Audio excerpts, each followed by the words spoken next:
Notre invité du jour est Benoît Huguet, qui est le cofondateur du Journal du Coin. Il a 12 ans d'expérience dans les crypto-monnaies. Il va donc pouvoir nous exposer son avis sur l'évolution de la blockchain et de Bitcoin au fur et à mesure du temps. Il nous montrera aussi quels ont été les défis lors de la lancée de son média crypto. Il nous parlera des obstacles de l'adoption et de ses pires erreurs. Il nous exposera aussi son avis sur le marché actuel et les meilleurs écosystèmes et narratifs pour le bull run à venir. N'hésitez pas à liker la vidéo, à me dire en commentaire s'il y a une personne que vous aimeriez voir sur la chaîne. N'hésitez pas non plus à vous abonner, ça récompense le travail que je fais au jour le jour et ça permet de faire grossir la communauté. Mais on va tout de suite rentrer dans le vif du sujet avec l'interview de Benoît Huguet. Salut Benoît, bienvenue sur la chaîne, comment vas-tu? Eh bien, salut Crypto Spectre, merci de m'inviter. Ah bah, tu es le bienvenu sur la chaîne. Donc, je pense que la plupart des personnes te connaissent, mais est-ce que tu pourrais commencer par une petite présentation de qui tu es, de la façon dont tu le souhaites et avec tes propres mots? Bah, écoute, moi, ma particularité, c'est que je suis un crypto vétéran, donc je suis dans l'écosystème des crypto-monnaies, en Bitcoin en particulier, depuis fin 2012. Et je suis également, au long de ma journée dans les crypto-monnaies, je suis aussi cofondateur du Journal du Coin. Journal du Coin qui est premier média francophone, parmi les premiers. J'ai remarqué que nous étions plusieurs à être premiers, donc nous faisons partie de ces premiers médias à informer les gens depuis maintenant 2017 dans l'écosystème des crypto-monnaies francophones. Voilà. Et c'est ce qui me définit. Donc, depuis 12 ans, j'évolue dans le système. Écoute, j'y prends du plaisir, même si je souffre de temps en temps, au gré des saisons. Ok, et je voulais continuer ta petite présentation par un petit jeu un peu original. Je trouve que c'est une manière Allez, vas-y. un peu plus cool de te présenter. Donc, c'est le jeu du tu préfères. Donc, je pense que tu vois ce que c'est. Je vais te proposer de te donner deux choix et tu devras choisir entre l'un des deux. Donc, le premier, tu préfères faire une conférence ou faire une interview? Ah, c'est différent. C'est-à-dire que si c'est moi qui dois tout organiser, je préfère faire une interview. S'il s'agit de participer, bon, j'aime les deux, mais écoute, j'ai une petite sensibilité particulière pour Surfing Bitcoin, auquel je participe chaque année. Donc, j'aime beaucoup. Mais sinon, je suis très content de faire cette interview avec toi. Donc, j'aime les deux. J'aime les Ok, deux. Mais j'aime très pas bien. organiser les conférences, par contre. Ça, Ok. c'est un travail de fou. Ensuite, tu préfères que toute ton équipe soit de ta famille ou que ton associé soit ton pire ennemi? Attends, bon, ben, j'aime pas trop que mon associé soit mon pire ennemi, donc j'ai pas nécessairement compris le choix. Écoute, je préfère travailler avec ma famille, hein, qu'avec Ok, mes donc, ennemis, hein. c'est vrai que des fois, faire des affaires en famille, c'est un peu compliqué. Donc, c'était Ah oui, un oui, peu, oui, mais bon, écoute, faire des affaires avec ton pire ennemi, je pense que ça doit être quelque chose aussi, hein. c'est sûr. Est-ce que tu préfères 100K maintenant ou 1 million dans 20 ans? Oh, sans quand même, non. Est-ce que tu préfères faire un travail passion à 3 000 € par mois ou un job un peu plus chiant, on va dire, à 10K? Ah, moi j'ai toujours opté pour la passion, hein. Tu sais qu'on a commencé par faire notre activité sur la passion, on a trouvé le business model après, hein, donc passion. Ok. Est-ce que tu es plus meme coin ou NFT? Ah, alors, je me suis fait démonter dans les deux. Dans les NFT, je n'aime qu'un seul artiste. Maintenant, c'est très simple. C'est mon ami Pascal Boyard. Donc, c'est le seul, à la limite, tu vois, j'achète ses œuvres et si elles perdent de la valeur, c'est pas grave parce que je connais l'individu. Mais elles n'en perdront pas, en tout cas, j'espère pas. Mais ça peut arriver aussi, voilà. Et sinon, donc, plutôt même coin, même si je suis nul dans les deux. Ok. T'es plus surfing Bitcoin ou ETHCC? Ah, ça, c'est difficile. J'aime les deux, j'aime les deux. Après, le THCC a une envergure encore plus grande. Il y a les side events, c'est une autre dimension.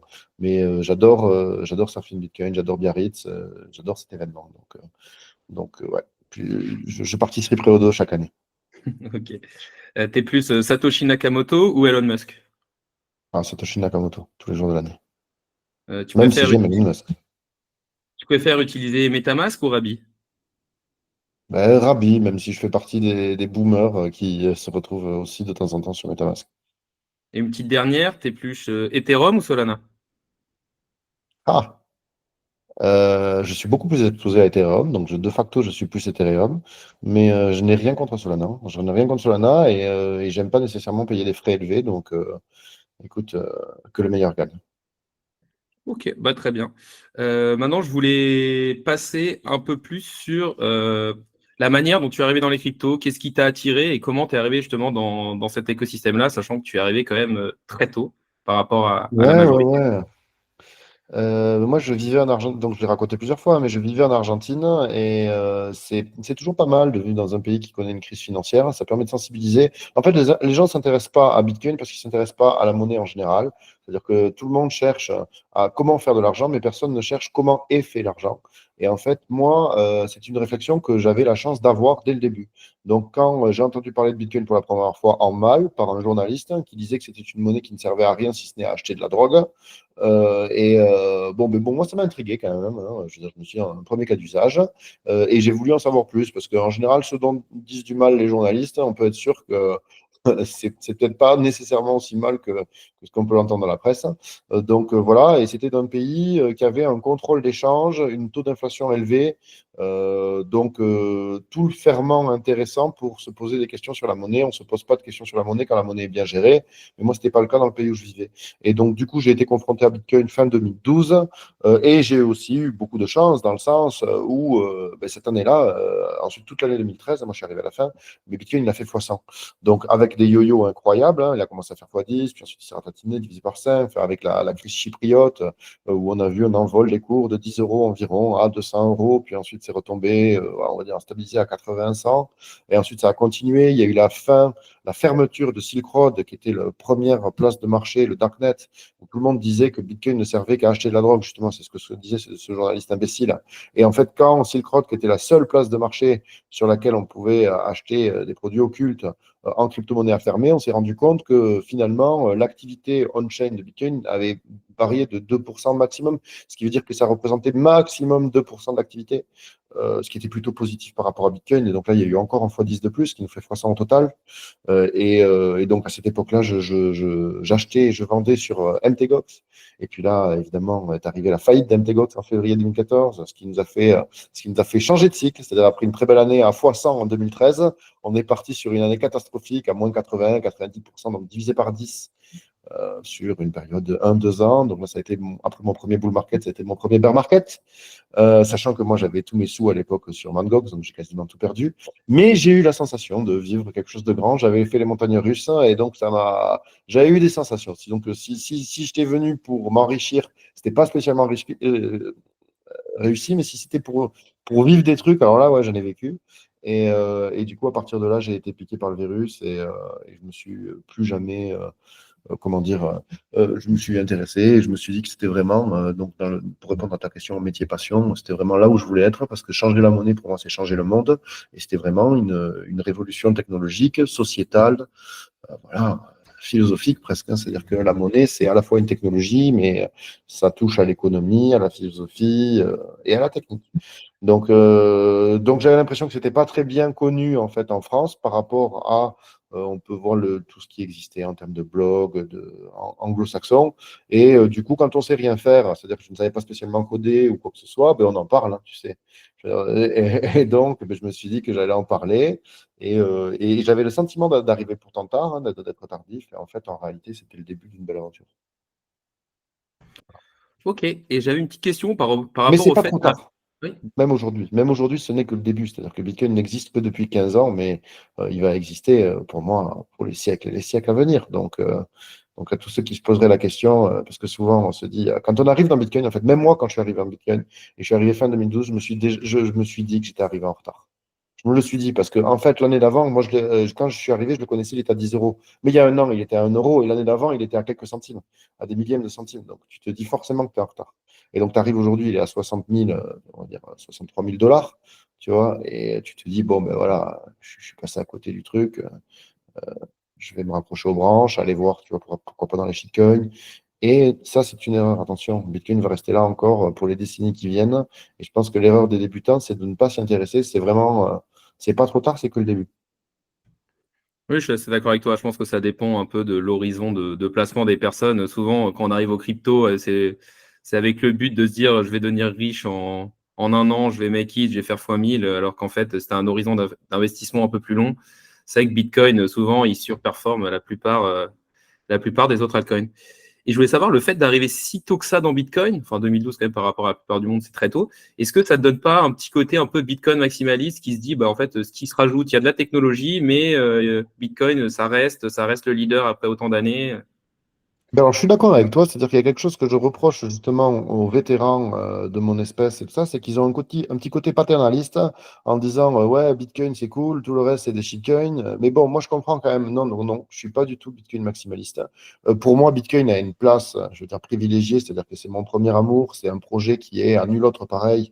Et donc, j'aime Bitcoin profondément. Mais ça n'empêche que je suis resté curieux et donc, j'explore en fait les alternatives à Bitcoin, que ce soit Ethereum, Solana ou toutes les Layer 2, tout ce que tu veux, tu vois. Donc, c'est quelque chose auquel je suis resté sensible. Et en fait, si jamais par le jeu de la concurrence, une nouvelle crypto-monnaie venait à remplacer Bitcoin, tout simplement parce qu'elle offre un meilleur service, en fait, je n'aurais rien contre l'émergence de cette nouvelle solution plus performante.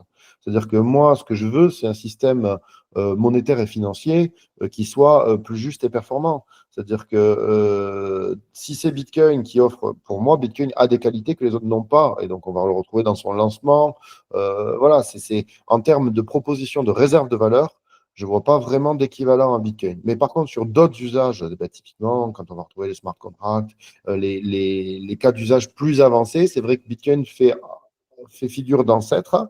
Pour moi, c'est un peu une qualité, c'est-à-dire que c'est à la fois simple et la simplicité est une des garanties de robustesse du système. C'est-à-dire que plus tu deviens complexe, plus tu deviens fragile. En l'occurrence, Bitcoin est relativement simple et extrêmement robuste. Et s'il s'agit de protéger de la valeur dans le temps, c'est ce qu'on souhaite. Donc, typiquement comme l'or. Tu vois, mais les alternatives, on va dire, plus modernes et essentiellement plus performantes, bien qu'il y ait beaucoup de fausses promesses, m'intéressent. Donc, non, non, non, je suis pas de ceux qui. Et aussi, tu vois, euh, ben, je comprends, en fait, comment dire, il y a beaucoup de gens qui arrivent avec pas beaucoup d'argent, ce qui était mon cas, et forcément, tu peux avoir tendance à vouloir prendre plus de risques, au risque de tout perdre, pour essayer d'aller chercher plus de performance. Ce qui n'est pas tellement la philosophie de Bitcoin. La philosophie de Bitcoin serait d'en accumuler le plus possible, éventuellement sur le temps long. Typiquement, pour se faire une épargne, moi je pense que c'est un très beau produit d'épargne et de retraite. Même par exemple, si tous les mois tu accumules du BTC, à mon avis, tu fais ça pendant 10, 20, 30 ans, à la fin ça se passe bien, tu vois.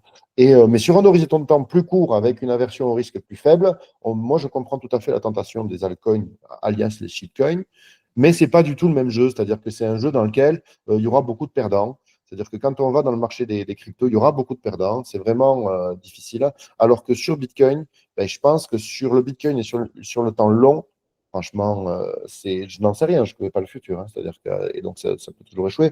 Mais je pense que tout le monde peut être gagnant. C'est comme acheter de l'or, en fait. C'est-à-dire, qui c'est qui perd de l'argent en achetant de l'or et en le gardant longtemps, tu vois.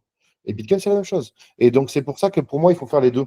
C'est-à-dire que c'est une erreur quand tu t'intéresses aux crypto-monnaies de ne pas avoir de Bitcoin et de ne pas en posséder. C'est-à-dire que de faire le choix d'être à 100% en shitcoin, franchement, donc moi, je suis trop exposé, par exemple, au shitcoin à titre personnel. Et donc, voilà, de temps en temps, ça se passe bien, de temps en temps, ça se passe mal. Euh, je pense qu'il faut avoir une exposition minimale à Bitcoin et qu'une erreur classique, c'est en se disant j'arrive trop tard ou je ne pourrais pas make it, tu vois, en restant sur Bitcoin, il faut absolument que j'aille, tu vois, à côté dans les plus petits shitcoins. Ça, pour moi, c'est une erreur classique parce que il faut faire les deux. Il faut faire les deux si jamais, ou que du Bitcoin, et que du shitcoin, parce que c'est difficile, c'est un marché difficile. Voilà. Et c'est pas du tout un truc pour débutants. Ok, et je voulais aussi avoir ton avis. C'est vrai que tu as parlé pas mal du caractère réserve de valeur de Bitcoin. Est-ce que pour toi, il peut aussi être considéré comme une monnaie? Je pense plus à des pays qui ont beaucoup Moi, pour moi, c'est d'inflation. une monnaie. Bitcoin a toujours été une monnaie, comme l'or, pour moi, est une monnaie. C'est une bonne monnaie. La fonction première de la monnaie, c'est la réserve de valeur. Ensuite, l'intermédiaire des échanges et l'unité de compte, qui sont chers à notre ami Aristote, je veux dire, avec lequel on n'aura pas. En fait, il faut être débile pour dire que Bitcoin n'est pas une monnaie. C'est aussi simple que ça. C'est-à-dire que moi, les gens, les critiques qui disent que Bitcoin n'est pas une monnaie, c'est-à-dire que de temps en temps, ils vont écrire noir sur blanc, Bitcoin, c'est la monnaie de la drogue, et ça permet d'acheter de la drogue avec. Et ensuite, ils vont te dire, ah non, mais c'est pas une monnaie. Bon, attends, je veux dire. Donc, en gros, quand Bitcoin sert à faire quelque chose de dégueulasse, c'est une monnaie. Et quand ça sert à faire quelque chose de sympa, parce que tu peux aussi en donner à des associations, la Croix-Rouge, je veux dire, à l'époque où Notre-Dame de Paris avait brûlé, il y avait des donations qui s'étaient faites en Bitcoin. Dès qu'il y a un truc cool qui se fait en Bitcoin, alors là, qu'est-ce qui se passe? On n'en parle plus, c'est plus une monnaie. Tu vois. Donc, non, non, c'est une monnaie, c'est évidemment une monnaie. Tu peux faire tout ce que tu peux faire avec une monnaie. Avec les monnaies, tu peux spéculer. Le Forex, c'est le plus gros marché de change au monde, je veux dire. Et les gens spéculent en tradant en fait leurs euros contre des yens, contre des dollars. Je veux dire, le carry trade dollar-yen, c'est un des plus gros, une des plus grosses positions financières au monde, c'est 1 trillion de dollars. Bon, ben, évidemment que Bitcoin, en fait, permet, je veux dire, de spéculer sur son cours comme n'importe quelle monnaie. Ça permet d'acheter des biens et des services. La fonction moyen de paiement, évidemment, est beaucoup moins développée que celle du dollar ou de l'euro, ça c'est une évidence. Par contre, il est extrêmement supérieur à l'euro ou au dollar en termes de réserve de valeur. Donc, c'est une monnaie. Le monde a vécu avec plusieurs systèmes monétaires en concurrence pendant des centaines d'années, des millénaires. Je ne sais plus, c'est la loi de Graham qui dit la bonne monnaie, la mauvaise monnaie chasse la bonne. C'est-à-dire qu'en général, tu fais les achats de tous les jours, tu les fais dans la monnaie la plus utilisée, typiquement l'euro ou le dollar. Mais par contre, quand il s'agit d'épargner, il ne faut pas être con et il ne faut pas garder des euros et des dollars, je veux dire, pour les transmettre à ses petits-enfants. C'est-à-dire que tu fais ton commerce de tous les jours en euros ou en dollars et tu épargnes en or ou en bitcoin. Voilà. Donc, c'est évidemment une. Ok, et je voulais revenir avec toi un peu sur l'évolution du Bitcoin qu'on a vu principalement sur cette dernière année avec l'apparition des ordinals. Je voulais un peu ton avis là-dessus. Est-ce que tu penses que que ça a quand même une utilité parce que ça permet d'apporter un peu de frais aux mineurs et que possiblement, quand on aura avec le halving, vu qu'ils ont moins de récompenses, ça peut aider à continuer à la sécurité du réseau? Ou est-ce que tu penses que Bitcoin, justement, ça va être une monnaie, une réserve de valeur et que, du coup, ce qui se crée dessus n'est pas forcément utile? Moi, j'aime bien les expérimentations. Donc, j'ai rien contre Ordinals. Et pour moi, Bitcoin, c'est ce que les gens en font. Donc, c'est-à-dire que ça appartient pas à des censeurs, tu vois, de dire ce que tu as le droit de faire ou de ne pas faire. C'est un protocole et il a son ensemble de règles et chacun, voilà. C'est-à-dire que tu peux te servir de tes Bitcoins pour, au départ, un des premiers cas d'usage de Bitcoin, c'était Satoshi Dice. C'était un casino probabilifère, c'est-à-dire que tu pouvais vérifier on-chain que les statistiques étaient bonnes ou pas. Et en fait, les gens ne se servaient de Bitcoin que pour ça, tu vois. Eh bien, en fait, il n'y a rien à dire dessus. C'est-à-dire que c'est un usage comme un autre. Ensuite, il s'est développé d'autres trucs. Ensuite, il y a eu les dark markets, tu vois, qui sont, c'est pas non plus ce que tu voudrais mettre en avant, tu vois. Et l'usage le plus commun de Bitcoin, c'est, bon, en général, je pense que c'est tout simplement en termes de volume, c'est très certainement la spéculation et le trading, hein. C'est le cas d'usage principal de Bitcoin. Ensuite, il y en a qui font du buy and hodl, et ben, c'est super. Et il y en a d'autres qui se servent du protocole pour inscrire des données rigolotes dans la blockchain. Certains vont dire que c'est de la pollution. Écoute, je veux dire, à partir du moment où ils payent les mineurs pour ça, voilà. Tu vois, donc, moi, j'ai rien contre les ordinals. Oui, effectivement, moi, je serais plutôt pour. Tu vois, il y a d'autres trucs. Il y a Opcat en ce moment. Il y a quelques évolutions du protocole Bitcoin pour le rendre un peu plus expressif parce qu'on n'est pas sur un langage Turing complète comme on est sur Ethereum. Donc, Ethereum permet en fait plus d'expressivité et plus de cas d'usage. Moi, je pense que c'est une des grandes qualités d'Ethereum. Et après, évidemment, les gens dans Bitcoin sont conservateurs parce que quand on rajoute des nouvelles fonctions à Bitcoin, l'angle d'attaque, la surface d'attaque devient plus importante.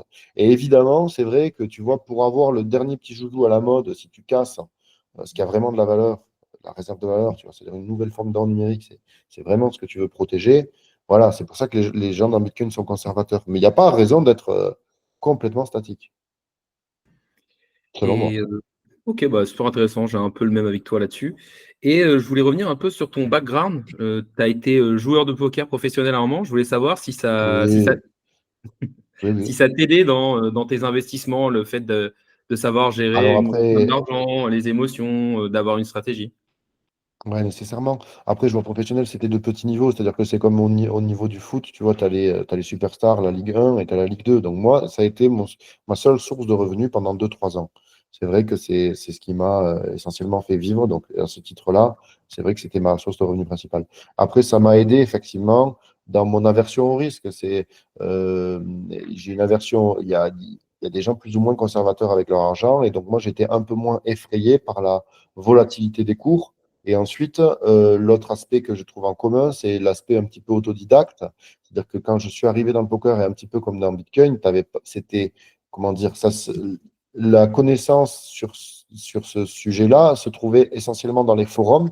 Il fallait avoir la capacité de recherche, de synthèse et d'analyse. Et donc, ce qui va aider. Après, au fur et à mesure que le marché évolue, on retrouve de plus en plus de ressources accessibles. Au départ, il y avait des ressources qu'en anglais, tu les retrouves aussi en français maintenant. Et c'est pas, donc, c'était le cas dans le poker. Tu vois, tout plus tout, le forum était quand même très en avance sur ce qui existe dans le milieu francophone. Et peu à peu, le milieu francophone s'est développé. Je sais pas, moi, il y a eu Limpers qui faisait des contenus vidéo pour aider les gens à jouer au poker. Donc ça, c'est devenu très utile. Et on va retrouver un petit peu la même chose euh, dans le milieu des cryptos, où il va falloir faire preuve d'un esprit critique et puis avoir la soif de connaissances, te former par toi-même, c'est ce genre de truc. Et la gestion des émotions, mais moi, je ne suis pas trader. Donc, en fait, il faut se connaître soi-même. Et par exemple, le trading, j'ai rien contre le trading, mais c'est pas fait pour tout le monde. C'est vraiment pas fait pour tout le monde. C'est-à-dire que c'est comme ça qu'on perd de l'argent. Donc, il y en a une minorité qui va gagner du pognon, mais une majorité va perdre du pognon au trading. Alors que buy and hodl, franchement, sur BTC, ça va faire le taf. Ça va faire le taf. Oui, oui, après, je pense que la gestion des émotions, elle est aussi importante en investissement. C'est vrai que si tu n'as pas une vraie stratégie et que tu n'es pas solide dans ta tête, et que surtout tu es Mais sur c'est vrai Twitter dans la et vie en que tu général. brilles, oui, oui, c'est sûr, c'est sûr. Et ouais, ça peut te faire des bêtises, hein. Moi, personnellement, sur mes Mais c'est débuts en important. investissement, j'ai fait C'est des bêtises à important. cause de Twitter. J'ai vendu bien trop tôt et sur des Ah non, mèches rouges, mais absolument Ah, ce qu'il mais faut pas attends, faire. mais ça, c'est un plaisir, ça. C'est. Voilà, vendre sell, sell low, buy high, c'est la base, hein. C'est la base d'un trading réussi. Donc, oui, oui, ouais, ouais. Ben, ça, c'est sûr, hein, c'est dur. Et Twitter, par exemple, c'est une chambre de résonance, en fait. C'est un echo chamber, tu vois. Si tu entends ce que tu veux entendre. C'est-à-dire que l'algorithme va te nourrir en fonction de ce que tu recherches. Et finalement, c'est un peu un entre-soi duquel tu tournes. Et donc, en général, quand le bear market, tu vois, moi, je suis beaucoup de gens qui sont fans des cryptos. Et donc, ils vont tous dire hodl, hodl, hodl. Alors qu'évidemment, il faut vendre. Tu vois, je veux dire, c'est un bear market, tu vas te faire atomiser de 80-90%. Et donc, Twitter est d'une grande mauvaise foi. Enfin, c'est-à-dire que c'est difficile de se baser sur Twitter pour prendre ses décisions de trading, mais c'est quand même une source de connaissances qui est fabuleuse. Euh, donc, moi, je me sers beaucoup de Twitter. Je me sers beaucoup de Twitter, mais il faut savoir faire attention. Non, c'est vrai que c'est pas mal pour trouver les nouveaux projets. Et moi, je l'utilise plus pour voir un peu Au quand, dig.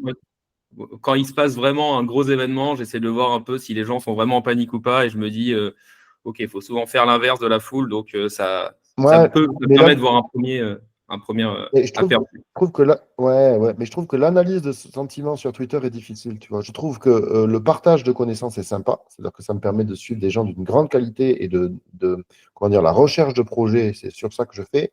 Mais la décision, les prises de décision de trading, tu vois, le fear index, l'index de peur, tu vois, et l'index de greed, donc c'est de cupidité, c'est pas évident, hein. Franchement, c'est pas évident. Enfin, moi, en tout cas, je trouve que c'est pas évident. Je suis plutôt d'accord avec toi. Je voulais revenir sur le journal du coin, du coup, donc tu es Mhm. le cofondateur. Alors, j'ai eu Ouais. Samy précédemment qui m'a raconté un peu l'histoire, comment ça s'était passé. Et je voulais savoir de ton côté, quels ont été les plus gros défis pour faire prospérer un média, enfin, pour prospérer ce média, Ah, du je coup. sais. Alors moi, je suis cofondateur. Ben, il y a recherche de financement, il y a les équipes. Alors à l'heure actuelle, moi, je suis quand même très content parce que je suis plus opérationnel au Journal du Coin, tu vois, je l'ai été. Et donc là, ça repose sur des équipes qui ont été recrutées, formées et qui travaillent merveilleusement bien au quotidien. Donc je les remercie. Ça, c'était peut-être le plus gros challenge. Il est là, hein, déjà, trouver les bonnes personnes avec qui travailler. Donc ça c'est cool. Maintenant, quand même, on est un bon noyau dur. Donc là, je suis très, très fier de ces équipes. Ils font un travail remarquable tous les jours. Voilà, moi, je suis devenu un simple lecteur du Journal du Coin. De temps en temps, je participe, mais c'est pas moi qui suis au fourneau. Voilà, donc on remercie quand même toutes les équipes qui se tuent à la tâche. Et ensuite, ben, l'autre, donc ben, tu as deux éléments, hein. Tu as la production, donc ça c'est ce dont je te parle, c'est ces équipes, c'est ces gens-là. Et ensuite, ben, évidemment, tu as le commercial où tu dois, parce que de toute façon, je veux dire, si tu produis tous les jours sans arriver, ça c'est des coûts, et sans arriver à lever tes coûts, et c'est peut-être ça maintenant le plus dur, tu vois, de trouver des modèles, tu vois, économiques pérennes. Après, parce que nous, on n'a pas de subvention, hein, contrairement à la presse, tu vois, de tout. Alors, effectivement, il y a du contenu sponsorisé, et là, il y a tout le dilemme tu vois, de prendre des bons acteurs et essayer de faire une sélection sur qui sont tes partenaires. Écoute, moi, je pense qu'on essaie de faire ça de notre mieux, et donc on est à l'équilibre et on doit être bénéficiaire même. Mais ouais, ouais, donc ça, c'est pas évident. C'est-à-dire que pour trouver un business model pour un média qui se lance, c'est pas évident. Au départ, tu travailles beaucoup, tu passes beaucoup de ton temps, tu le fais bénévolement. mais tu ne peux pas être bénévole et 100% impliqué pendant, tu vois, 7 ans. C'est difficile. Comment tu manges, tu vois. Donc, c'est ça. C'est trouver en fait un équilibre économique. Et voilà. Et ensuite, la communauté, franchement, si tu vis à la passion et que je trouve que ça se fait naturellement. C'est-à-dire que si tu es persévérant et que tu parles avec le cœur, les gens se rassemblent autour de toi assez facilement. Ok, et c'est vrai que sur le Journal du Coin, vous avez fait pas mal d'interviews aussi. Je voulais savoir si le Journal du Coin, c'est ça qui t'avait aidé à faire principalement ton réseau, ou si c'était le fait de principalement aller aux events, de rencontrer les différentes personnes. Les deux, mon capitaine. C'est-à-dire que moi, quand j'ai commencé, donc j'ai commencé avant le Journal du Coin, donc ça a été Good Conseil, notre aventure, avec 3 associés, dont certains sont encore au Journal du Coin. Et on a fusionné avec le Journal du Coin. Et donc, on a commencé par écrire et à diffuser pour avoir du reach online. Donc, c'est-à-dire que avoir de l'audience online, c'était cool. Mais ensuite, on s'est mis dans les différentes associations. Donc, il y avait le Cercle du Coin, qui est une association de bitcoiners parisiens. C'était en 2015 environ. Et aussi les meet-up Bitcoin toulousains. Donc, participation au meet-up, participation à différentes associations, activités online à travers YouTube, un site web, sur Twitter aussi, différents canaux. Maintenant, il y a peut-être du TikTok et du Facebook, que moi, je m'en préoccupe moins. Et donc, les deux, non, non, les deux sont cool. Et alors, est-ce que c'est ça qui m'a permis de faire mon réseau? Ça s'est fait dans la durée. Par contre, tu vois, regarde, moi maintenant, je suis plus opérationnel, mais un des trucs dans lequel je prends encore du plaisir, c'est justement rencontrer des gens. Rencontrer des gens dans l'univers crypto, c'est quand même cool. C'est quand Moi, même je suis cool parce d'accord qu'il y a avec plein de toi. gens extrêmement brillants. Il y a des gens brillants, que ce soit à différents niveaux. C'est-à-dire qu'il y a des philosophes, des grands penseurs, il y a des économistes, des traders, des financiers, il y a des techniciens merveilleux, des développeurs, des cryptographes. Donc, tu as différents profils. Ils sont tous, la plupart des gens sont bizarres, mais adorables. Donc, donc c'est cool. Moi, j'aime bien tous ces freaks. Ça me fait plaisir. Non, c'est vrai que je suis d'accord avec toi, là, même avec le format des interviews, j'ai rencontré pas mal de personnes, j'ai rencontré des analystes on-chain que je connaissais pas. Du coup, il y a d'autres personnes qui m'ont dit tu devrais aller voir cette personne-là. Et du coup, vraiment, ça a apporté énormément de valeur. C'était très sympa de parler avec eux. Donc, c'est vrai que c'est un milieu quand même un petit peu plus ouvert, peut-être que la finance traditionnelle, où là, si tu travailles pas dans le même milieu, tu vas avoir un peu plus de mal à pouvoir aller voir les autres personnes. Et du coup, est-ce qu'il y Mais aurait une rencontre, bon, question un peu difficile parce qu'on a toujours peur de vexer un peu les gens, mais est-ce qu'il y aurait une rencontre qui t'aurait un peu plus marqué que les autres ou des rencontres? ah, ben, mes associés. Donc, déjà, les premières, c'est mes associés. Écoute, Samy qui m'a recommandé, tu vois. Samy, c'est une grande. Tu sais que Samy, je l'ai connu, il était tout débutant, tu vois, et l'élève a dépassé le maître largement. C'est-à-dire que moi, j'étais depuis plus longtemps que lui. Il a commencé, c'était un jeune chien fou, et maintenant, il a une connaissance encyclopédique de l'écosystème. Donc, c'est à lui que je vais faire mon petit coup de projecteur privilégié, tu vois, sachant que voilà, il est venu au crypto par nous et maintenant, c'est moi qui apprends de lui. Donc, ça, c'est peut-être l'évolution qui m'a le plus marqué. Ouais. C'est que j'ai vu des gens devenir meilleurs que moi en arrivant après, tu vois. Donc, ouais, ouais, ouais, c'est-à-dire que ça, c'est impressionnant. Ouais. Et là, je voulais passer sur un sujet un peu plus global, l'évolution un peu des cryptos que tu as pu voir au fur et à mesure des années. Est-ce que tu trouves que l'écosystème va dans le bon sens avec une amélioration de la technologie ou est-ce que tu trouves qu'il y a encore des limites? Je sais pas, par exemple, une décentralisation utopique sur certains projets, le fait peut-être la centralisation du mining de Bitcoin, enfin voilà, des choses encore qui restent à améliorer. Alors, des choses qui restent améliorées, il y en a plein, mais l'évolution, elle est clairement positive. Elle est positive à tous les plans, c'est-à-dire que ce soit au niveau de la technologie, en fait, elle évolue. Alors que ce soit sur Bitcoin, ça va être plus lent, mais elle évolue aussi, c'est-à-dire qu'il y a des tas de pull requests voilà, qui sont faites pour améliorer le protocole, donc c'est une évolution lente. Mais à côté de Bitcoin, il y a tous les altcoins, il y a tout un tas d'expérimentations, c'est-à-dire il y en a 99,9%, c'est un chiffre que je sors du chapeau, mais qui est voué à échouer, mais le 0,1% qui reste, est voué à améliorer l'ensemble. Et donc ça, on le voit, donc je l'ai vu Bitcoin, Ether.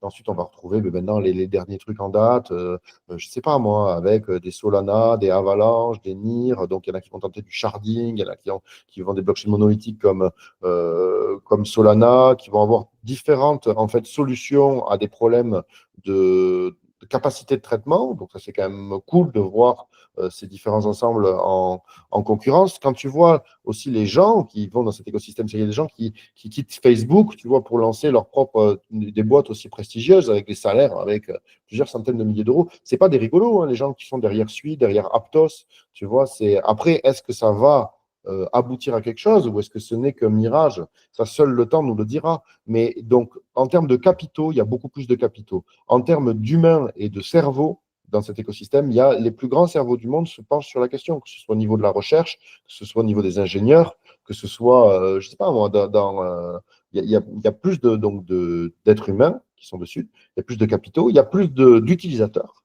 tu vois, et donc ça s'améliore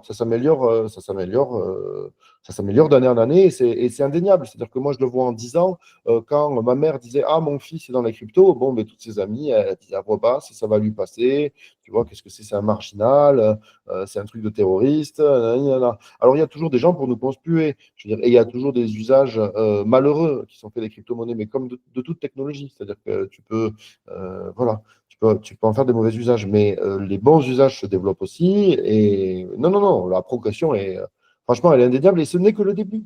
Ce n'est que le début, c'est-à-dire que c'est quelque chose, en fait, si tu regardes Internet, tu vois ce que je veux dire, c'était difficile. Tu ne pouvais pas faire une interview en live, en direct, comme, enfin, là, elle n'est pas en direct, elle est en différé, mais on ne pouvait pas se parler en temps réel avec le son et l'image, c'était impossible. Et bien, dans les crypto-monnaies, c'est pareil. Tu vois ce que je veux dire, on est arrivé avec Bitcoin, bon, ben là, ensuite, on peut faire des smart contracts, il y a des plateformes de, d'échanges décentralisés, tu vois. Il y a des tas de nouveaux usages avec la finance décentralisée, les NFT, et donc ça peut paraître ridicule et marginal, ça l'est pas. Pour moi, c'est vraiment le début de quelque chose, hein, et c'est incroyable de voir ce système évoluer. Donc moi, je suis très optimiste et très positif sur ce secteur-là.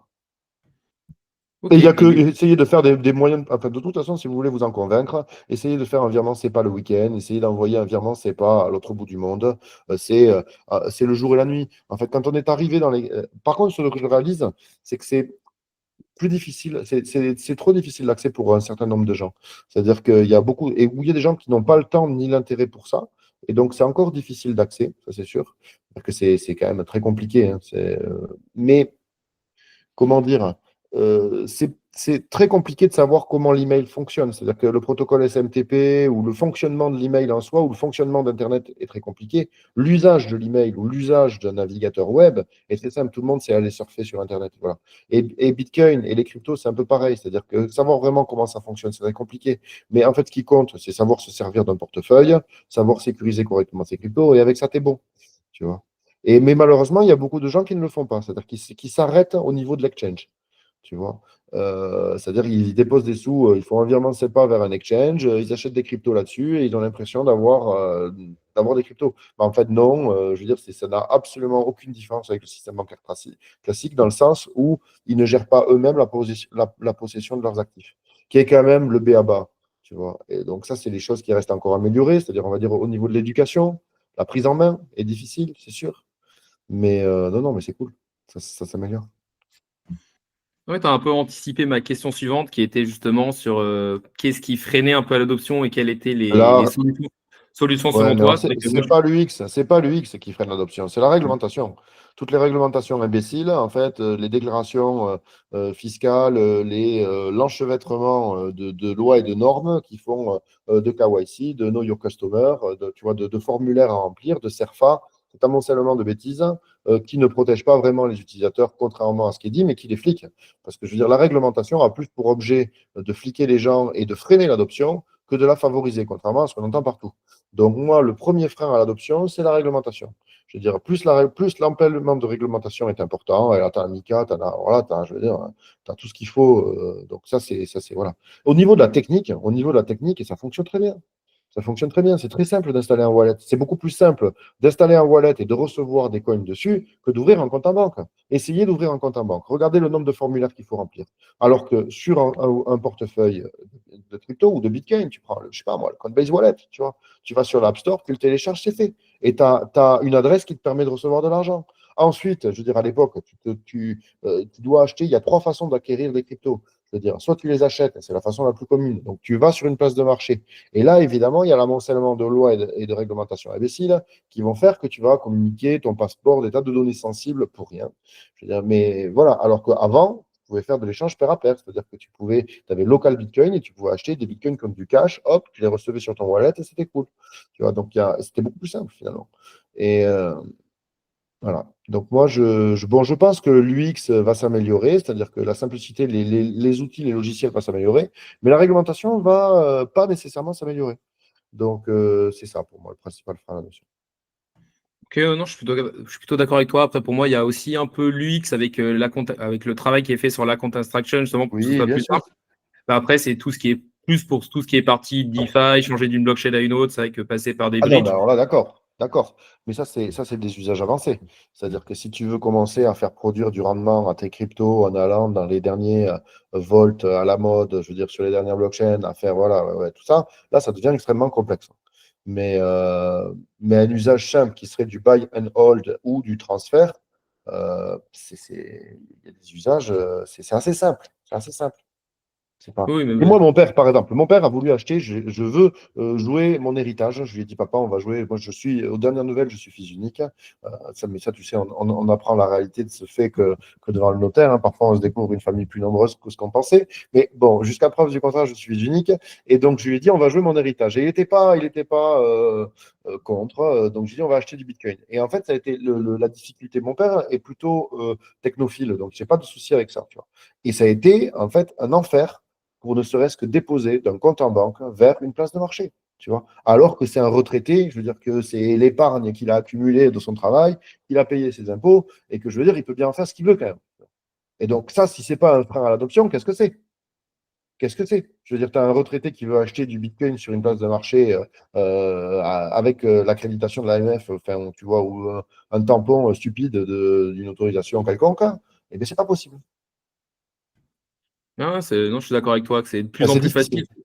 Que j'avais eu Artem de DYDX qui me disait que justement maintenant il travaillait énormément sur l'UX, le fait qu'avec une simple adresse mail on puisse déjà déposer des cryptos pour simplifier un maximum les choses, Ouais, même mais en étant. le Oui. pont fiat to crypto, comment tu fais pour passer du monde des euros au monde des cryptos? Parce que dans le monde des cryptos, tu peux avoir l'UX, mais dans le monde de l'euro vers les cryptos, tu as quand même cette barrière réglementaire entre les deux. Je veux dire, ou si, tu vois, c'est... Ah, c'est sûr, ouais, tu peux payer par carte bancaire pour certains, mais tu as des gros frais, mais c'est vrai que ça reste encore assez Ouais, compliqué. d'accord, mais ça, c'est un montant ridicule. Ah C'est-à-dire que oui. si tu veux de l'adoption, tu veux quoi? Mais tu veux quand même, tu veux des gens et tu veux des euros. Je veux dire, à un moment donné, je veux dire, les vieux, ils ont de l'argent. Tu vois, si quelqu'un veut mettre 100 000 euros, ben 100 000 euros dans les cryptos, c'est très compliqué à investir. C'est pas si simple. C'est-à-dire que tu vas te retrouver avec des comptes en banque fermés, je veux dire, avec des virements rejetés, avec des procédures de contrôle énormes, alors que c'est le putain d'argent de ta vie que tu as accumulé, je veux dire, par ton travail. Et ça, c'est pas un problème technique. Pas un problème technique. Non, non, je suis d'accord avec toi. C'est vrai que moi, à chaque fois que je voulais faire un virement, même sur Binance, il me disait, ma banquière m'appelait, elle me disait, bah, je vais vous envoyer un document, il va falloir le signer. J'aurais fait, mais ça fait déjà 2 fois ou 3 fois que je vous signe le Voilà. document. Je pense Et que vous donc, savez que je t'imagines la suis OK pour volonté qu'il ça. faut avoir. C'est-à-dire qu'au bout d'un moment, ben, je dis, ah, et d'ailleurs, c'est le cas de mon papa, il veut plus y toucher. C'est parce qu'en fait, il a eu tellement d'emmerdements administratifs pour rien, tu vois, tellement de trucs que finalement, donc, ça, qu'on me dise pas que ça favorise l'adoption.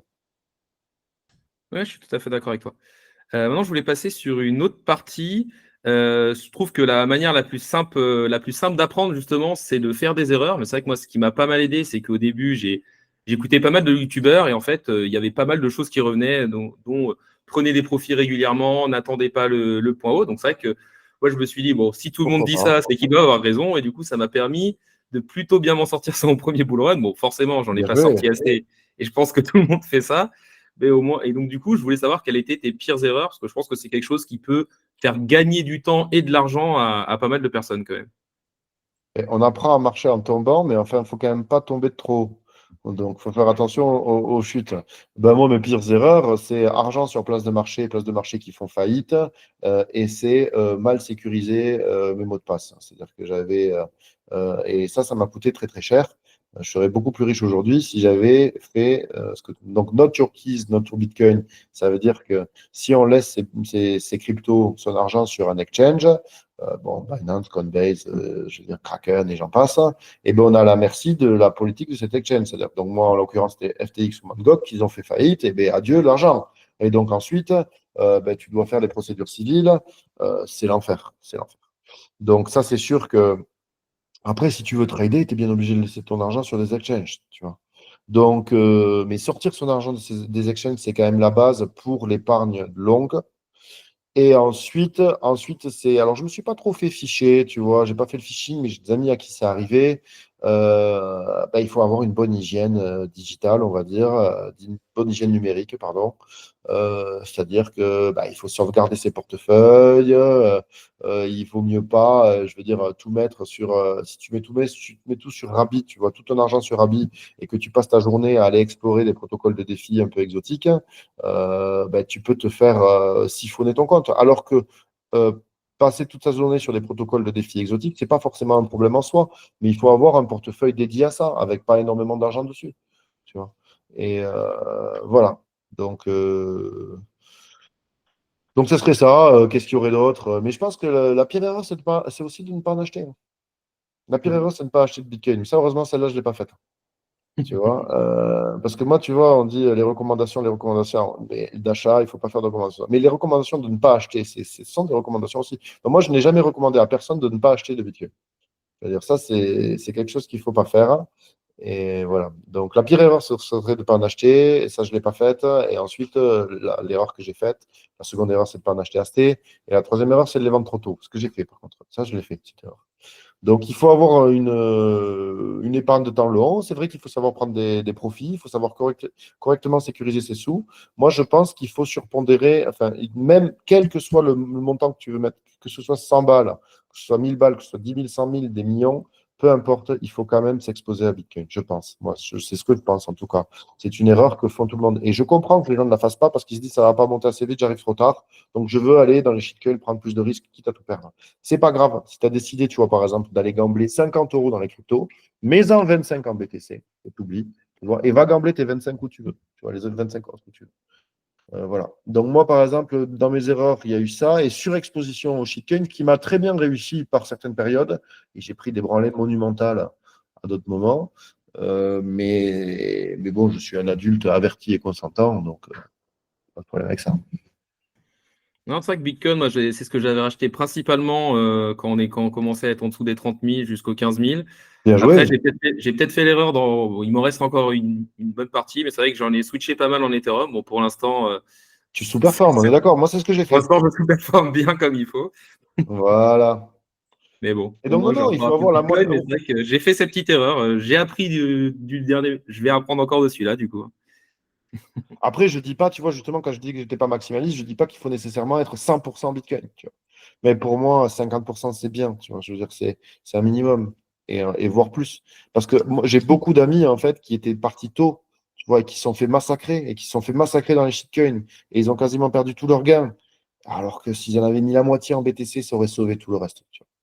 Sur, Donc, BTC, c'est vraiment un truc, c'est lent, mais écoute, ça marche. Et avec le reste, je comprends. On n'est pas des moines, hein. On n'est pas là pour rien faire, tu vois. Je dis pas aux gens, faut se priver de tout, tu vois. Non, non. Mais bon. Ok. Et une question un peu plus globale, je voulais avoir un peu ton avis sur le marché actuel. Bon, pas de Madame Irma forcément, mais est-ce que selon toi, on a déjà vu le plus gros du bull run avec cette première montée? Est-ce que le meilleur est à venir? Alors là, je parle de cycle, hein, je parle pas de très long terme, parce que ça, je pense qu'on l'a compris, sur le long terme, tu es très bullish Bitcoin et écosystème Et même le blockchain. reste, le secteur en général, hein. Et le secteur en général. Après, je sais pas quels seront les gagnants, hein, mais enfin, à part, hormis Bitcoin, tu vois. Eh bien, non, non. Mais alors, en général, les cycles sont plutôt de 4 ans, tu vois. Donc, le début du bull market, c'est plutôt halving plus 6 mois. Donc, on va commencer, voilà, on va commencer à être dedans. Ça veut pas dire que c'est pas parce que ça s'est passé par le passé que ça va se reproduire dans le futur, tu vois. Mais donc, on peut, comme tout le monde, le problème, c'est que quand tout le monde a la même vision, en général, on a des surprises. Mais qu'est-ce qu'on attend? On attend tous. En fait, il y a des choses sur lesquelles je n'ai pas de doute. C'est comment les États vont gérer leur monnaie. Ils vont la gérer mal, je veux dire, et ils vont en imprimer trop. Donc ça, c'est les certitudes que j'ai. Et là-dessus, il n'y a pas. Et donc, ça va bénéficier à tous les actifs rares.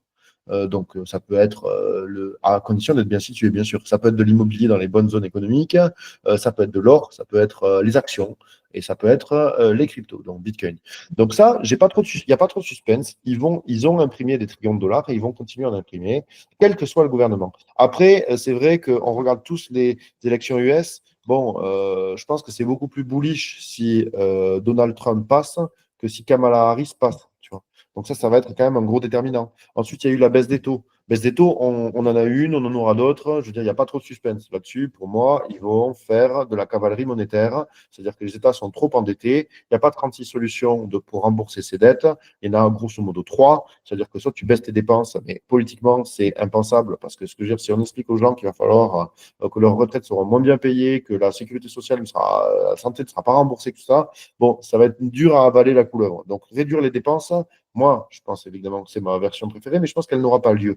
Donc, la seconde, c'est augmenter les impôts. Mais les impôts, ils sont déjà hauts, c'est-à-dire que les prélèvements, et en plus, tu as un effet l'affaire, c'est-à-dire qu'au bout d'un moment, quand tu prélèves trop, les gens, ils préfèrent arrêter de travailler plutôt que payer plus d'impôts. Donc, tu as moins de production. Donc, ce qui fait que plus les impôts sont hauts, moins tu prélèves au final à la fin. Tu vois. Il y a le prélèvement d'impôts, donc on n'est pas loin déjà du maximum. Donc, réduction des dépenses et prélèvement des impôts, à mon avis, on n'est pas bon. Il y a la troisième, c'est rembourser la dette accumulée en monnaie de singe, c'est-à-dire en créant la monnaie du chapeau. Ça, pour moi, c'est ce qui va se passer. Et c'est ce qui va se passer à brève échéance.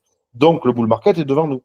Parce que ça, plus, je veux dire, plus il y a de monnaie sur les marchés, la valeur voilà, nominale du Bitcoin va augmenter. Et certainement sa valeur réelle aussi. Tu vois. Mais quand même, je surveille voilà, l'élection américaine euh, parce que c'est un gros déterminant quand même, je pense. Tu vois. Qu'est-ce qu'il y aurait comme autre déterminant? Et l'autre énorme déterminant, c'est qu'il ne faut pas de guerre à la con. Hein. Je veux dire, pas de guerre, et sachant qu'il y en a quand même des guerres, notamment au Moyen-Orient, où la situation, elle n'est pas top. Et donc ça, c'est dans une zone qui est productrice d'énergie, très productrice d'énergie, tu vois, avec l'Iran, le Liban, Israël, tu vois. Ça, j'aime pas trop. Et donc, il faut pas que les conflits militaires, voilà, parce que ça, c'est pas cool. Ouais, je suis plutôt d'accord avec toi. En termes de vie humaine, bien sûr, hein, parce qu'il y a d'abord les vies, mais derrière, il y a l'argent aussi. Hein. Donc les deux vont ensemble. Hein, c'est-à-dire qu'on ne crée pas de richesse en tuant des gens. Hein. Mm. C'est au contraire. Hein. Non, c'est vrai que moi je suis un peu comme toi, je pense que le meilleur est encore devant nous, mais après qu'il y a quand même certaines petites choses à surveiller. Et c'est vrai qu'on l'a vu avec le Covid, dès qu'ils ont commencé à imprimer de l'argent à foison, tous les actifs à risque ont littéralement explosé. Donc je pense que là, ils vont Ça, être j'ai pas de doute obligés. là-dessus. Ça, c'est la seule certitude que j'ai. C'est-à-dire qu'ils vont imprimer comme des débiles. Mais ça a toujours été comme ça. De toute façon, c'est ça, il n'y a aucun doute. C'est l'intérêt du papier monnaie, c'est qu'il est simple à produire. Donc, il faudrait être con pour s'en priver. C'est pour ça qu'il n'y a pas d'étalons or. Parce que les étalons or cassent les couilles. C'est-à-dire que tu ne peux pas produire autant de papier monnaie que tu voudrais. Donc, ils vont de façon papier ou électronique, hein, peu importe. Donc, ça, il y a zéro doute là-dessus. Mais par contre, si tu nous mets, tu vois, un gouvernement hostile aux crypto, ben ça freine l'adoption. Je veux dire, si tu mets une taxation, par exemple, des plus-values latentes, c'est pas cool. Aux US, c'est pas cool. Et si tu mets des conflits armés qui augmentent, bon, à un moment donné, je veux dire, les gens, ils veulent un toit, de la bouffe. Enfin, il y a des préoccupations autres que les actifs à risque. Hein.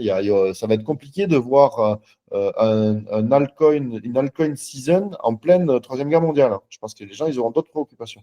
Donc ça, je ne veux pas que les conflits armés augmentent et je ne veux pas de gouvernement, tu vois, des États-Unis hostile aux crypto, c'est pas cool non plus. Et je voulais savoir, est-ce qu'il y a des écosystèmes que tu suis plus que d'autres? Est-ce que tu restes sur la base avec Ethereum qui a le plus de dApps, le plus de développeurs, le plus de DeFi, ou est-ce que tu vas aussi sur des écosystèmes avec plus de traction, comme par exemple Solana qui a su créer des hypes avec par exemple tout ce qui était airdrop et Mancom?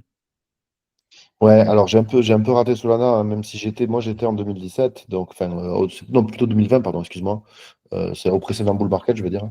Donc là, je l'avais raidé. Là, je suis pas rentré dans la danse, donc je suis plutôt sur le côté. Ceci dit, oui, non, mais je regarde les tendances, hein. Moi, j'ai regardé par exemple Celestia, j'étais dessus, tu vois. Donc là, il y a d'autres, les Aptos les suit, voilà. Donc je suis toujours. Qu'est-ce qu'il y a? Il y a le FHE, la Fully Homomorphic Encryption. Qu'est-ce qu'il y a? Il y a les Layer 2, tu vois. Donc moi, j'aime tout ce qui est défi et j'aime tout ce qui est chiffrement. Donc Privacy m'a jamais rapporté d'argent, mais pour moi, je pense que c'est quand même un élément essentiel, hein. J'ai toujours perdu du pognon en investissant dans ce truc-là. Euh, voilà, donc non, non. Après, tu sais, je suis ça de un peu plus loin parce que je me rends compte, tu vois, que je me suis beaucoup agité de façon contre-productive, hein. C'est-à-dire qu'à chercher l'aiguille dans la botte de foin, en fait, bon, mais j'ai pris que des bocs de châtaigne. Déjà, je me suis piqué plein de fois. J'ai pas du tout trouvé ce que je cherchais. Et BTC a superformé voilà, énormément d'alt. Donc après, la saison avance. Et on peut supposer que tu vois, les étoiles sont alignées, par exemple, il y a un Trump qui passe, il y a un conflit au Moyen-Orient qui reste, on va dire, larvé, mais qui ne s'étend pas, on peut parler, qui commence à injecter des capitaux comme des fous sur les marchés. On peut se dire qu'il y aura un bull market pour de vrai et qu'il atteindra les alts. Mais il y a quand même un phénomène que j'ai remarqué qui est différent de ce cycle du précédent, c'est que la création d'altcoins et donc de shitcoin, elle est quelques ordres de grandeur supérieurs à ce qu'elle n'était par le passé. C'est-à-dire que, OK, d'un côté, ils vont créer des trillions de dollars. Ça, j'en suis sûr. Tu vois ce que je veux dire. Et avant, je veux dire, ce trillion de dollars, il allait se répartir sur quoi? Sur tout l'ensemble des actifs de la planète. Donc, immobilier, actions, ce que tu veux, obligations, tout un tas de merde. Et notamment les cryptos. Et dans les cryptos, je veux dire, de l'argent qui allait dans le panier crypto, il était divisé sur tous les candidats potentiels. Il n'y en avait pas tant que ça. Il y avait Bitcoin qui chopait sa part de marché, il y avait Ether, et ensuite, dans les nouveaux arrivants, il y avait, en fait, au dernier siècle, je dirais qu'il y a une dizaine de milliers, tu vois, c'était en milliers. Là, la création d'altcoin, elle est vraiment débridée, c'est-à-dire que le marché des mêmes coins, ces pommes de femme, ils créent un nombre de shitcoins hallucinant par jour. C'est des millions de jetons par jour qui sont créés on-chain. Tu vois. Et donc, OK, ils vont créer des trillions de dollars, mais ces trillions de dollars, ils vont plus se déverser sur quelques actifs, ils vont se déverser sur des millions d'actifs. Ce qui fait qu'il y en a qui vont rien recevoir. Il va y avoir, moi, j'étais persuadé d'avoir été un bon trader au cycle précédent parce que j'ai acheté des altcoins et ils ont bien performé, ils ont surperformé Bitcoin notamment, voire même Ethereum, tu vois. Mais en fait, en réalité, c'est tout le marché qui est monté. Mais là, je veux dire, ça va être difficile que les millions de coins qui sont créés montent tous en même temps. Il va y avoir des perdants. C'est-à-dire qu'on va être dans un marché qui était plus polarisé qu'avant. C'est-à-dire qu'il va y avoir des super performeurs et il va y avoir des ratés. C'est-à-dire qu'il y a des projets qui vont être lancés sur le marché, les gens vont l'acheter et puis ils vont faire que d'autres. Et ça ne remontera jamais. Et donc, il y aura beaucoup plus il y a beaucoup plus de merde en circulation, hein. Je veux dire, voilà, il y a beaucoup plus de merde. Et donc, il faut pas. Faut être un peu plus sélectif. Un peu plus sélectif. Non, je suis d'accord avec toi. Et en plus, je pense qu'il y a une autre chose aussi à rajouter, c'est les nouvelles tokenomics très axées VC, avec beaucoup de libération, où la Oui, valeur, elle est capturée bien avant la libération. Et en fait, ça arrive à des fully diluted market cap de 10-15 milliards. Donc forcément, quand tu es un petit retail, tout à c'est un peu fait. plus compliqué d'aller chercher Après, la performance. Après, on a discuté, donc j'ai discuté ça hier dans le live avec Surfing Bitcoin et c'est un sujet intéressant, je suis 100% d'accord avec toi. C'est-à-dire que moi, quand je suis arrivé, en fait, il fallait participer à l'ICO parce que l'ICO, c'était le moment le plus, où tu pouvais entrer le plus tôt dans le marché. C'est-à-dire que tu n'avais pas de prix moins cher qu'à l'ICO. L'ICO, c'était l'initial coin offering, c'était la vente de départ. C'était là où tout se fait. Donc, Ethereum, il n'y a pas eu de prix moins cher de l'Ether qu'à l'ICO. Maintenant, l'ICO, en fait, elle arrive, c'est l'initial, déjà, elle est sur une quantité de la monétaire qui est faible, c'est-à-dire qu'il est plus distribué, tu vois, je veux dire, c'est des pourcentages faibles. Et surtout, c'est pas du tout la première phase de financement du projet. Elle arrive en troisième. Il y a eu une seed, une pré-seed, une seed, une private sale. Je veux dire, il y a eu trois phases. Et donc, l'ICO, en fait, c'est plus du tout le moment le moins cher pour acquérir un coin. Et par contre, je pense qu'il y a d'autres opportunités. C'est-à-dire que, et donc maintenant, avant, quand un coin se lançait, il faut aller l'acheter dès que tu pouvais. Tu vois, je veux dire, je parle du retail, c'est-à-dire du grand public. Mais maintenant, le grand public, il n'a plus accès aux premières phases de financement du projet. Il a accès à des phases tardives. Et donc, quand ça arrive sur Binance, en fait, tu as maintenant pas mal de projets, tu te fais éclater.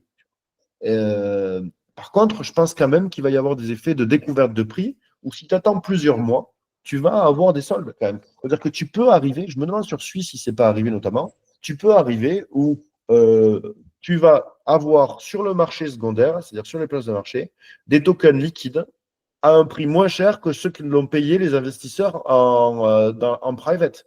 C'est-à-dire que Suisse vendait et pour moins cher que ce que les investisseurs avaient payé avec des jetons bloqués. Donc ça aussi, ça existe. Donc, il faudra le regarder. Faudra le regarder. Mais c'est plus nécessairement une bonne stratégie pour le grand public d'acheter un token à son lancement. Pas nécessairement. Tu vois. Il faut peut-être attendre le ventre mou. Tu vois, par exemple, sur Starknet, c'était un très mauvais plan. Mais je dis, mais Starknet, pourtant, il y a une super équipe. Tu vois, et la techno, elle est bonne. Mais peut-être qu'il faut attendre que, que, que la bête est un peu dégraissée, tu vois, avant de te positionner. Donc, pas nécessairement, c'est. Voilà, en fait, le marché évolue, les stratégies, elles évoluent. Et si tu répliques la stratégie, tu vois, du cycle, ce qui est un peu une erreur, tu vois, des cycles 2020 et que tu essayes de les appliquer au cycle 2024 et 2025, et bien en fait, tu vois, grande surprise, c'est que là, BTC, il a vraiment surperformé. Moi, j'avais voulu front-run BTC en allant sur Ether parce que, en fait, dans le marché précédent, ça avait été séquentiel. C'est-à-dire qu'on avait d'abord eu une hausse de Bitcoin, ensuite, après Bitcoin, il y avait eu Ether, et après Ether, il y avait eu les mêmes coins, Dodge et les altcoins, tu vois. Et donc, hop, moi, je m'étais dit, bon, OK, là, il y a Bitcoin qui est en train de partir.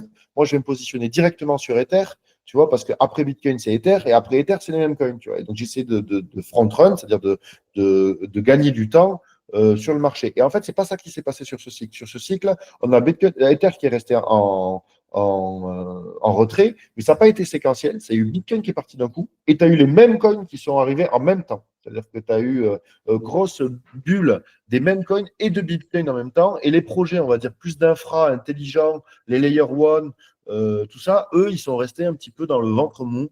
Euh, et ils sont fait massacrer. Donc ça, c'était surprenant. Tu vois. Et du coup, tu as tenté un peu, toi, sur les mêmes coins. Moi, personnellement, j'y suis pas allé parce que je n'ai pas de connaissances là-dessus et que je me suis dit que j'allais me faire éclater. Donc, tu as essayé Déjà, ou...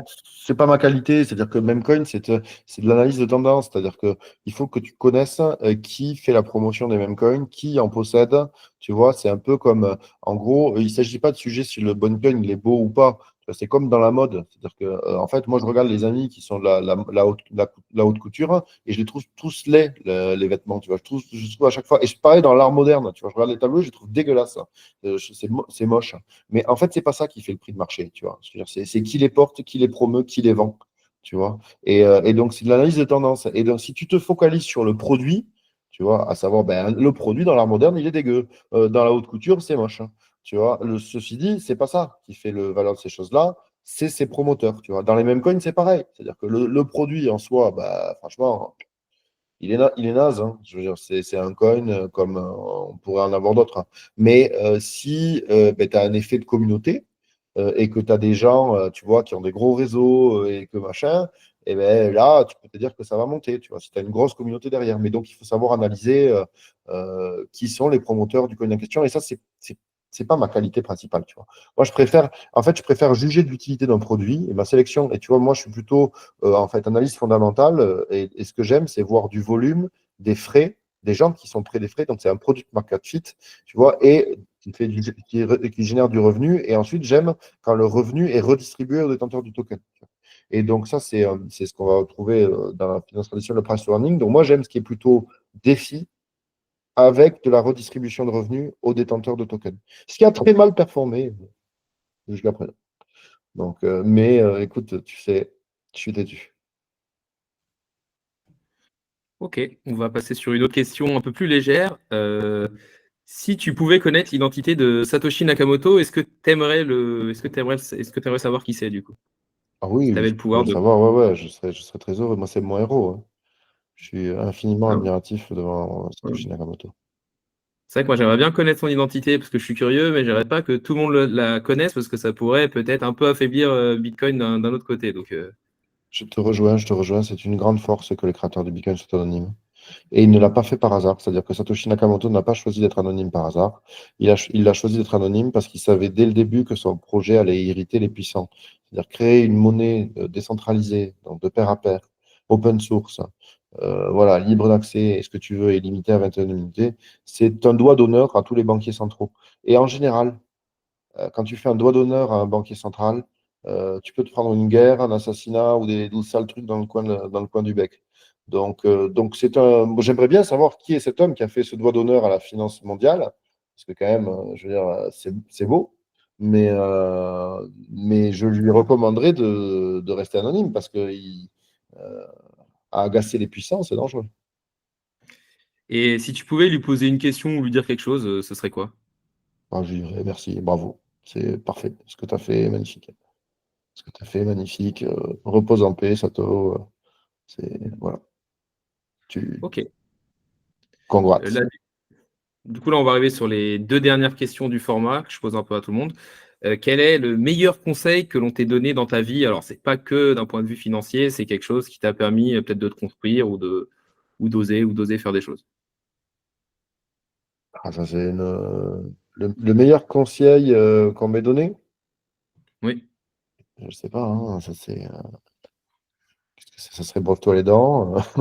C'est des trucs simples, va te doucher. Non, moi, ça serait. J'ai pas eu de conseil. Enfin, là, j'ai pas de conseil en particulier qui m'ait changé ma vie, hein. Tu vois, genre un tuyau qu'on m'aurait donné ou un truc magique. Non, je sais pas, c'est l'amour que m'ont porté mes parents. Ok, non, mais c'est une réponse comme les autres. Moi, c'est vrai que c'est plus le. C'était aussi mes parents, ils m'ont dit ose faire les choses. Et du coup, bon, ça m'a permis, par exemple, de créer ma chaîne YouTube ou de me lancer, interviewer des personnes. Le fait d'oser, justement, de tenter, qu'on avait, surtout en France, pas grand-chose à perdre à tenter des petites expériences comme ça. Il faut prendre des risques jeunes. C'est sûr que la jeunesse est faite pour prendre des risques plutôt financiers que physiques, mais bon, il faut prendre des risques jeunes. Ok, et du coup, on va arriver sur la dernière question du podcast. Je voulais savoir, est-ce qu'il y a une personne que tu aimerais voir sur ma chaîne YouTube et pourquoi ce choix?